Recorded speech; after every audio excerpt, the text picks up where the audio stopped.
Oh, Beautiful. yeah. Yeah. Kevin, what are you doing? Yeah. Huh? Oh, shoot.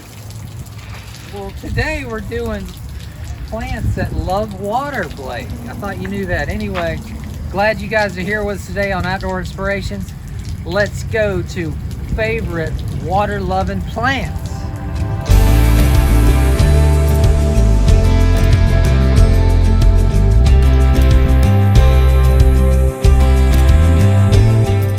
All right, starting off our first water-loving plant, we have this Clethra here. It's called Ruby Spice, and it's a big, broad growing shrub, deciduous shrub, that'll get 6 to 12 foot range, tall and wide, and just loves water, you know. So this is great for low-lying areas, kind of filling some spaces along the landscapes, along the edges, or a woodland. It likes sun to part sun, and has a really pretty flower in the spring. It's long bracketed, like a soft pink. Just gets covered in those aromatic soft pink flowers. So that adds to the landscape very well. So this is why we chose this one as a great water-loving plant to add to your landscape.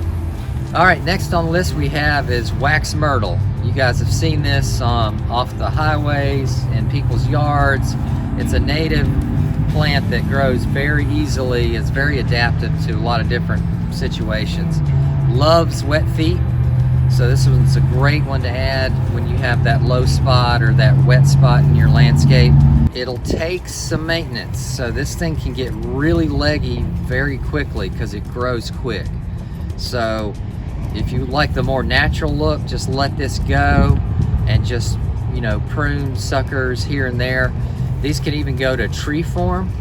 So this thing gets 12 to 20 feet. So this could be a patio tree or a screening small tree. You can kind of bonsai that look into this, from this. You know, these are very well adaptive to pruning. So you've seen these in hedges. You can keep these in hedgerows, privacy screening, etc. So they're very versatile. Little fun fact about these are a natural insect repellent. So next time you're entering Naked and Afraid, that you can take these leaves and rub them on your skin, and it's a natural insect, like mosquito repellent. Who knew, right? These have actual little berries that will grow up and down the stems. Blue, very dark, powdery blue berries. Very aromatic. Wonderful scent for this whole shrub, especially when it starts to flower out. Just a really killer plant.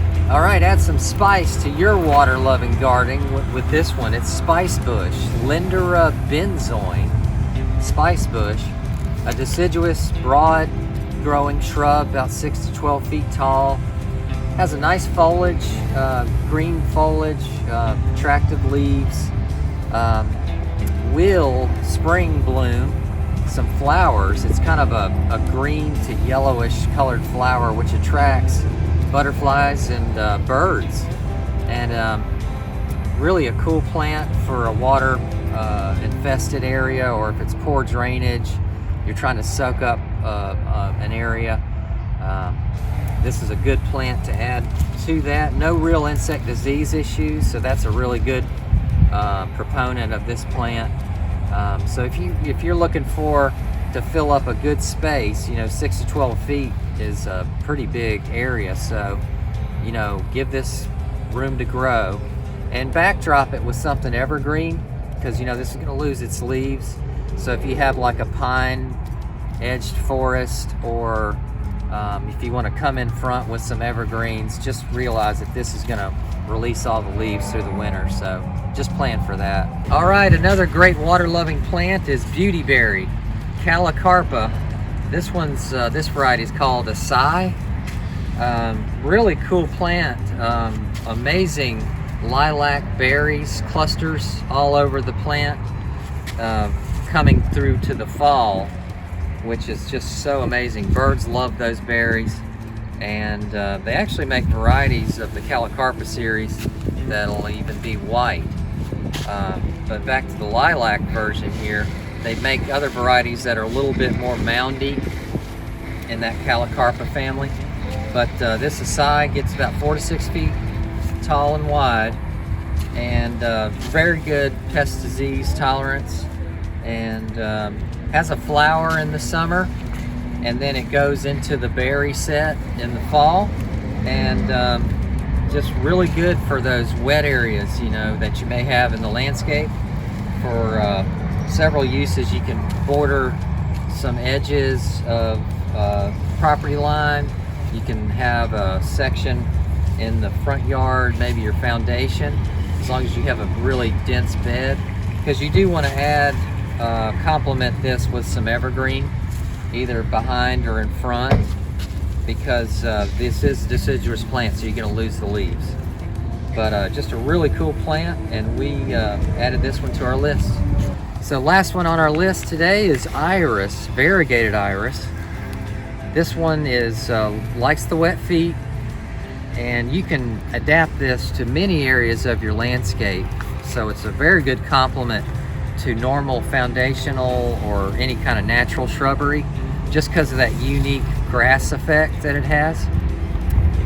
Very big, broad leaves that are variegated with that margin color of cream, buttery cream, and the distressed green, which is very striking. And so just imagine this next to some purple foliage, some burgundy foliage. Very good contrast and companion to your landscape work. So we add these a lot of times to drainage creeks, dry creek beds that are made out of a lot of rock. And so we'll soften that rock up with this plant. And the fact that it likes water, it's happy to be in a boggy area, a low-lying area, on the edge of a natural creek that keeps water running. And beautiful flower that comes in early summer that's blue to purple. So it'll get a heavy set pretty good with those, and that lasts for a couple months, the flowering. This will die back in the winter, so prepare for that. And it just takes a nice cut back once a year, so very low maintenance, very few pest disease issues, and that's why we added it to our list. All right, thank you so much for watching today. We appreciate you being here. Please support us by commenting, hitting the like, hitting the subscribe, and that notification bell. We have videos coming out every week. And share this with your family and friends. We'd really appreciate it. We're gonna have an upcoming contest with a t-shirt giveaway when we reach 1,000 subscribers, so just keep your eye on that one. And until next time, keep those plants healthy, and we'll see you in the next video.